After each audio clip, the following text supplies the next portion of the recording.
Merry Christmas from the Behind the Glass crew. Well, there's at least two of us here. Mikey McNuggets, Anthony Antelli, who's not behind the glass today. He's in Earl's seat. Earl is on his way into the office. It is Monday. It is about 9:30 in the morning. He was dealing with some family stuff. He's fine. He'll be in here in a sec. He did all his graphics, Steve, so he gets paid for today. He just worked remote. So instead of having Earl with us and Ant behind the glass, Earl is out in a big chair. Earl's not here. Ant's out in a big chair. Ant, how does it feel to be in front of the glass and not behind the glass for an episode of Behind the Glass? It feels weird. What's wrong with your forehead? Oh, you want to just address the elephant in the room? We can't zoom in. Yeah, I was going to say, there's no actual director back there since I'm out here. But what I just realized it's sitting down. What happened to your head? Well, by the time that you guys see this, we'll have already discussed it. Okay. I'm entering my Harry Potter era. No, I was playing in a men's league game last night, and I went for a layup. I got smacked and scratched across the forehead. I was gushing blood. Ref said it was clean play, and I was like, so you think this just... Yeah, like they can't see it on camera, but there is like a legitimate mark. I look like Harry Potter. I was like, you think this just happened? Like my skin on my forehead just decided to poof, fly into midair. Ref was like clean. We were up by 30 already, so I think he was just trying to get the game over. We smoked him. But I couldn't get back in the game because I was bleeding, and I was pissed because we were smoking this team. You guys didn't have a Band-Aid or anything? It was bleeding pretty bad. It Looks... Well, it's pointless not talking about it. You'll see this. Just go back to Monday's show. You can see we're gonna go through it. But I look like Harry Potter. I tweeted about it. You can find it. But yeah, rec league team 4-0, dominating opponents. And you found a rec league team now too, huh? It's the same guys I play with on Thursday night that were in the Cleveland Heights men's league, and absolutely destroying team so far. So. Oh, look at you go. All right. Yeah. And next time you see my forehead gashed like that, blow the damn whistle. Like, how's that not a foul? Like, he's like, I'm like. You were up by 30. Get over it. But still, like, I had to sit there. Whatever. You were up by 30. All right, so it's Christmas. Move on. Merry Christmas. We appreciate you guys tuning in. We got some content throughout the day for you guys, even though there's no live shows on Christmas. Earl just said he parked, so maybe Earl will pop in. And if Earl does pop in, we're going to put him in that chair, and I'm going to send you back just to zoom out, and then you can come back out, and we could just do a wide shot. But we got a couple things to talk about. Yeah. First off, Ant, let's hand out some Christmas presents to the Cleveland sports teams. Outside of the Cavs, do any of them get anything? Yeah, I mean, you can put them on the naughty list. You give them Cole if you want, but let's start with the Guardians, who over the last week and a half traded away Andres Gimenez to the Blue Jays, traded Josh Naylor to the Diamondbacks. They did sign Carlos Santana. They got Slade Cecconi. I think I'm pronouncing his name correct. We haven't had Monday's show. I don't know if you're pronouncing his name correctly, but he had a 6 ERA through 20 games last year. Yeah, he throws really hard. He has a lot of potential and talent. The Guards have in the past gotten most out of those kind of trades. They've been able to reclimate some pitching products, but you gave up a guy that had 30 homers and 100 RBIs, was an all-star last season, for a young pitcher that you hope can turn into something. Bull and Jason, they could discuss the trade. None of us are going to pretend that we're Diamondbacks farm system experts, but if you were Santa, what would you give the Guardians for a Christmas present this year? Oh, man. A bigger payroll so that we can actually keep our players. I saw the Josh Naylor trade coming.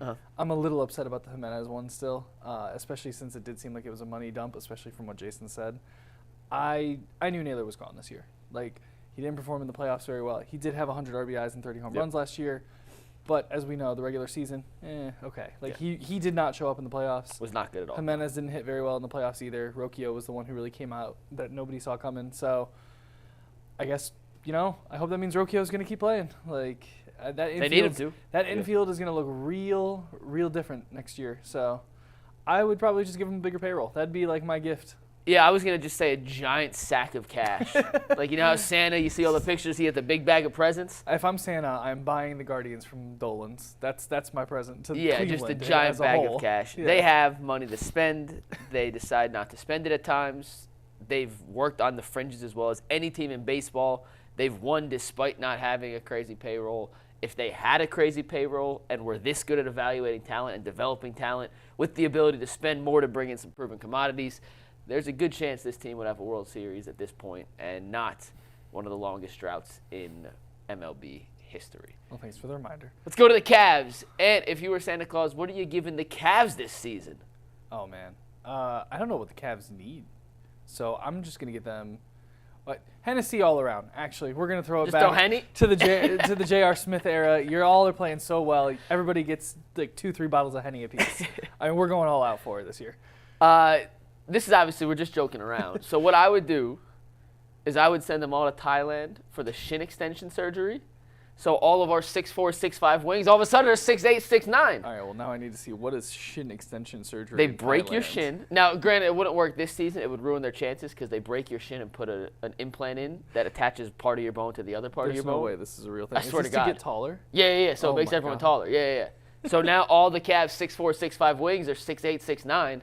If Strus, Levert, Jerome, all these guys are now 6'8", 6'9". Yeah, look at his face. I know we can't zoom in, but I am serious. So yeah, we're going to send them all. We're going to make them taller, and we are going to combat the Celtics and the Hawks and all those bigger front lines in the Eastern Conference with our own supersized, bionic front line of 6'8", 6'9" wings. So your gift is going to make them better at basketball. My gift is going to make them hungover and unable to play. Got it. Well, my gifts also break all their legs. And Yeah, all right, so like we got another year, but they'll come back. They'll be fine. Yeah, they'll be fine. And let's the Browns might be on the naughty list. Let's just put it that way. Oh, God. DTR, you get Cole and another 5 years of college. Congratulations. I'm going to give you more eligibility with the NCAA so you can keep playing football if you want, because that's apparently the only place you can play. I would give the Browns, and specifically Jimmy Haslam, a meditation chamber because they have some serious decisions to make this offseason on everything. Coaching, players, payroll, Myles Garrett. Jimmy needs clarity of mind. There can be no outside influences on this decision. Am I saying that he'll make the right decision? No. I'm not saying maybe he will, maybe he won't. I don't know. But he needs pure, unfiltered clarity. So I would build him a dark room. He has enough money to buy whatever he wants. So, Jimmy, take my advice. Build yourself a meditation room, whether it's one of the rabbit holes that Aaron Rodgers went on for his darkness retreat. I was going to say, does it include ayahuasca? It could be ayahuasca. I don't care how you have to find it, but build a room where it could be just you, nobody else, dead silence. It's blocked out from all the electricity and the internet signals, so you are just you, yourself, your thoughts, and find clarity on whether or not you believe Stefanski and Barry are truly the right people to lead you out of this hole, whether or not you believe Deshaun Watson or anyone in your current quarterback room can be the long-term answer, and whether or not what you're going to do with Myles Garrett, and can you show him a plan that's going to allow you to contend in the future immediately, or if you have to trade him, find a team that will give you 2 first-round picks, but you need that unfiltered, unadulterated clarity. So I'd build him a meditation room. Meditation room's good. The Browns as a whole, I don't even know. They're all on the naughty list this year. Yeah, other than Jerry Jeudy. No, that's not true. I'm giving Myles like a new set of Dungeons and Dragons dice or something like Fair. that. He can get some minifigures. He's fine. Like, he's played well. They get Cole. I think your meditation chamber makes total sense. If I'm anything, I'm giving Jimmy a one-way paid vacation to anywhere he wants to stay away, and just let Andrew Berry and Kevin Stefanski run the team. Even though I don't have a lot of trust in Andrew Berry at this point, but maybe without Jimmy's meddling, they'll get something done. Yeah. They won't draft a good wide receiver. I've given up hope on that. But everything else, like maybe Andrew Berry can make a couple hits if Jimmy is gone and on vacation. 2 other things we're going to get to today. We're going to end the show with a little Spotify rap experiment that Ant came up with that we wanted Earl to be here for, but you got to live and learn. Yeah. The other part is, on Christmas Day, today, we have 2 NFL games. We have 5 basketball games. The NFL games are the Chiefs versus the Steelers and the Ravens versus the Texans, and then you have 5 NBA games. The Cavs are not part of it, even though they do have the best basketball game ever played in the regular season, was that Christmas Day Cavs-Warriors game in 2016 at the height of their rivalry with the Richard Jefferson dunk. And that was like the best. We actually could have a whole really missed those 4 years, man. We should have done, bad job out of us, we should have done a whole deep dive and rewatch on that game just to air today because of how good that game was. I wasn't even in Cleveland. I remember watching at my grandparents' house in Connecticut when I was back home from Tennessee for the holidays. Yeah, I don't remember. And being glued to the TV and my parents yelling at me, "Hey, it's Christmas dinner time." I'm like, no, it ain't. Like, I am not. LeBron and Steph are going at it. Klay Thompson and Kyrie are, did not move. But we had a discussion on the postgame show on Sunday. Okay. Can Cleveland ever become a non-football town? And me and Earl kind of went back and forth, but I'm curious what you think. The Cavs, the best record in basketball. The Guardian just made the ALCS. The Browns are 3-12 and potentially headed for another complete rebuild. Do you think, and the other reason I'm asking the question is the NFL never used to play on Christmas. They're now infringing on Christmas Day. Do you think Cleveland could ever not be a football city? I don't think so. And I think the hardest part, too, is because we're so ingrained with the Browns. Jason's right. The Browns did lose an entire generation. So maybe someday, like if they keep playing like this, they're probably going to lose more, especially with how good the rest of the AFC is and how easy it is now to watch these other teams. Mm-hmm. Like, I mean, kids growing up now, all they do is watch the Bills. Yeah. They watch Josh Allen, they watch Lamar. Like, the Browns could lose a whole nother generation of kids coming up. And I know my generation, I can count on like one hand how many of us are like diehard Browns fans, and I'm not even included in that, right? Like, so there's a good chance it could happen. I don't think it will, because the one thing the NFL has over baseball and basketball, hockey, soccer, everything is every single week is competitive. Yep. Now, I mean, yeah, at 3-12, yesterday's game was a snooze fest, sure, but for the most part, the NFL is just more competitive because every week means something. And I think we were having this conversation too with the new college football playoffs. Like, every week meant something. If you lost 2 games, you were out. Like, this is like, it's hard to get that in an 82-game season, 162-game season. Yep. So it's like, yeah, I love hockey. Like, I got my Knights hat on. I don't watch every game, so it's... Competitive's not the word you're looking for. I think what you're looking for is importance. Yeah, like every game has more meaning. There's 17 in football. There's 13 or 14 in college football. There's 82 in basketball. I was talking to my buddy Brendan at the gym on Saturday. Big basketball fan. Mm-hmm. Loves the Cavs. He's like, can the playoffs get here already? Yeah. I'm like, we're a third way through the season, and they have the best record in basketball. And that's a Cleveland thing, too, because remember, for those 4 years, we didn't care about the regular season. Unless we were playing Toronto or the Warriors, yeah. I don't think I turned a regular season game on, and I don't think I get, like, I went and would see the Nuggets when Jokic would come. We'd see Toronto when DeRozan would come and Lowry would come, and then the Warriors, and that was it. Like, those outside of those 3 teams, nobody else really mattered. Yeah. I don't know. I don't think Paul George was even still on the Pacers at that point. I don't remember when he ended up going to OKC, where that timeline was. That would have been 2017, 2018. Okay, so it was towards give the end. Give or take. But, like, even the Indiana games, 2019 like, was it was just George against LeBron and the Yeah. whole squad, so it wasn't even that entertaining. So I don't think it's a Cleveland thing. I said this on the postgame show. I'll say it again. It's a countrywide thing. yeah. And I hate to say ratings tell the whole story because I think the NBA ratings aren't accurate.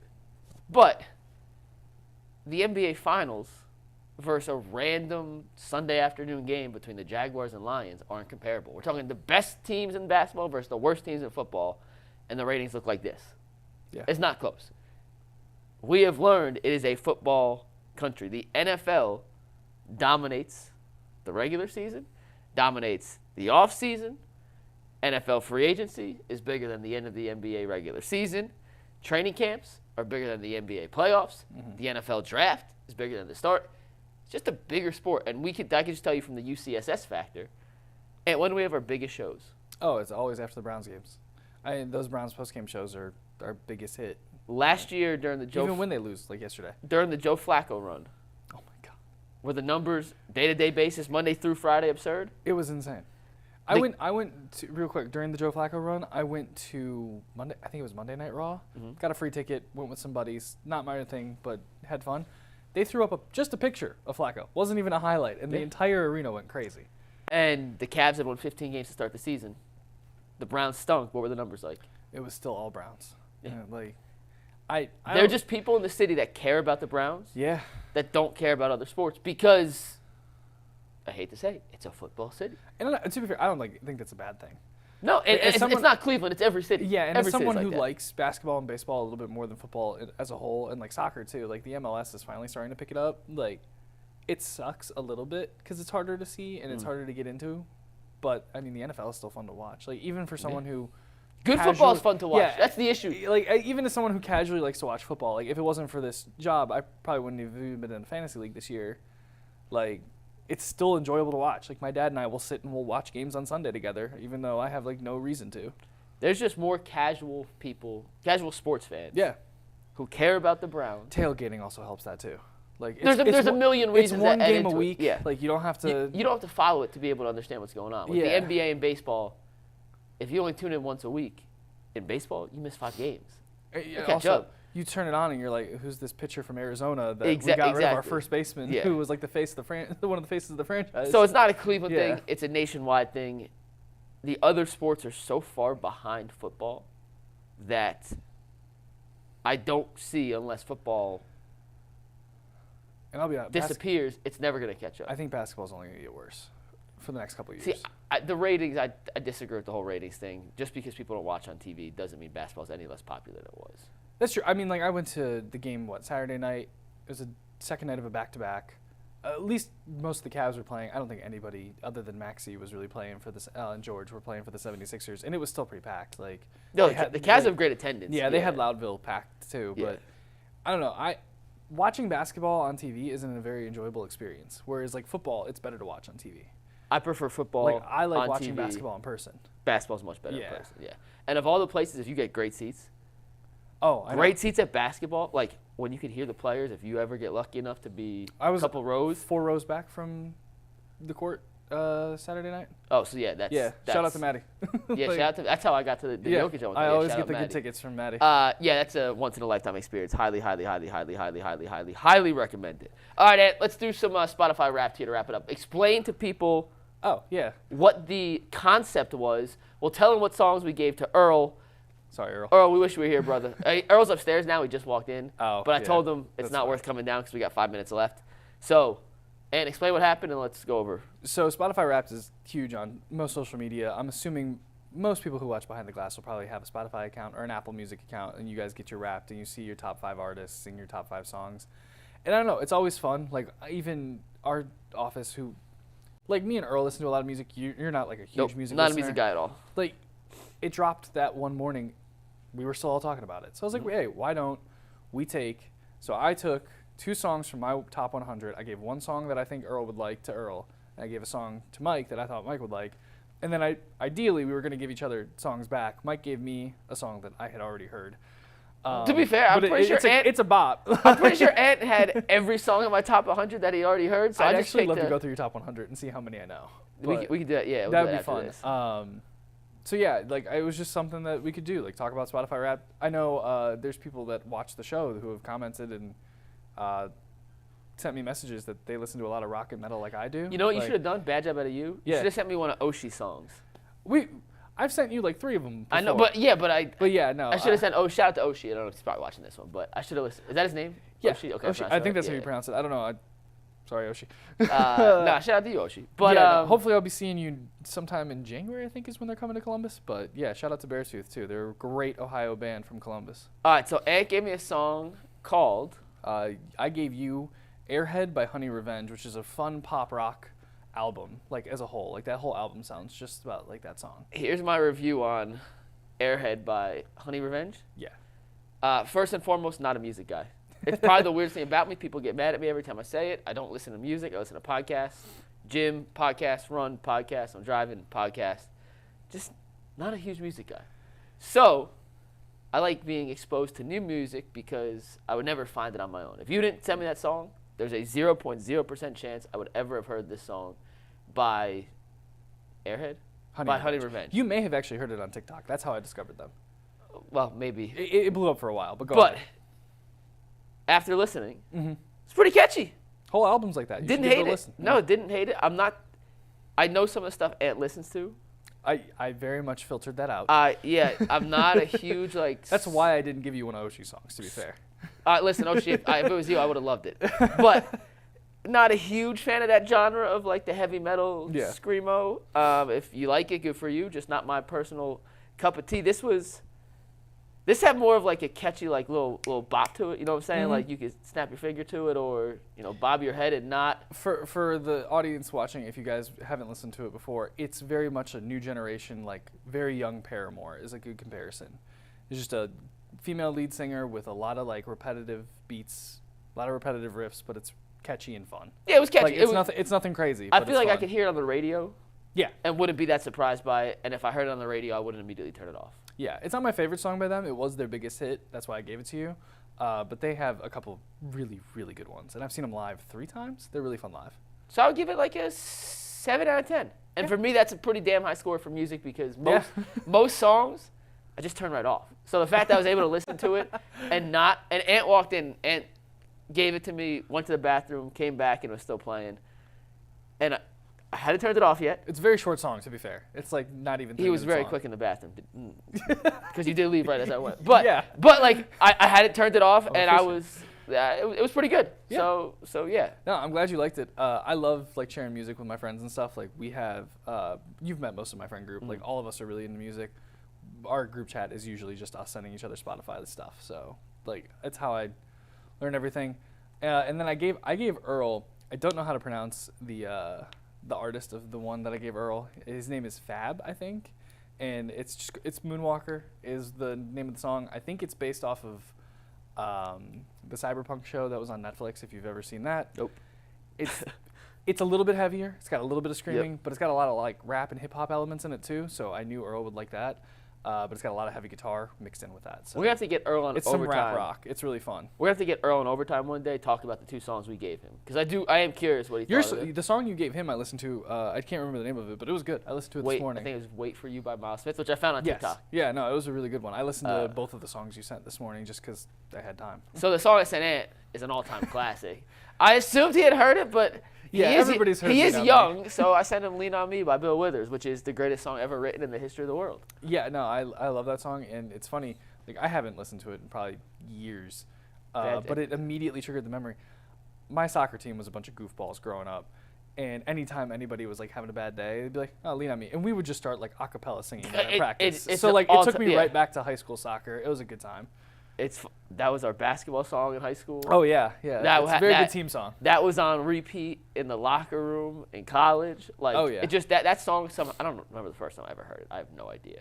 But Bill Withers has some other jams too. Like I'm not sure if you've ever explored the Bill Withers genre. I don't think I have. But I Bill should. Withers, I'll send you some other Bill Withers stuff. But Bill Withers got some Absolutely bangers. I feel like and once again, I'm the least educated, most unsophisticated music person ever. So this may be a very false statement. He's got to be one of the underrated goats of music. Probably Because he doesn't get talked about like when he's not in the Ray Charles, like you know what I'm saying? Like those guys from that era have such prestige, and maybe Bill Withers does, but I don't. I wish we had G here for this because I feel like G would have a better like opinion on that one. Because G knows everything, but G's the only one here. Like him and Earl and Tyvis are the only ones I can really talk music with here. G started a whole music show, and then and it was good. Yeah, like. And then he realized he couldn't use any of the songs or music videos It's for tough, copyright yeah. issues, so he spent a lot of money to put the show together and was unable to monetize any of it. So there was one episode, Yeah. and it's a banger. Like it was a straight bang. It was a good show. Yeah, no. And then he was like, I can't afford to do this again. G and I should talk TV and books. That's what Yeah. G and I should do. But I should tell you too. My number 1 song this year was a bar song by Shabuzi.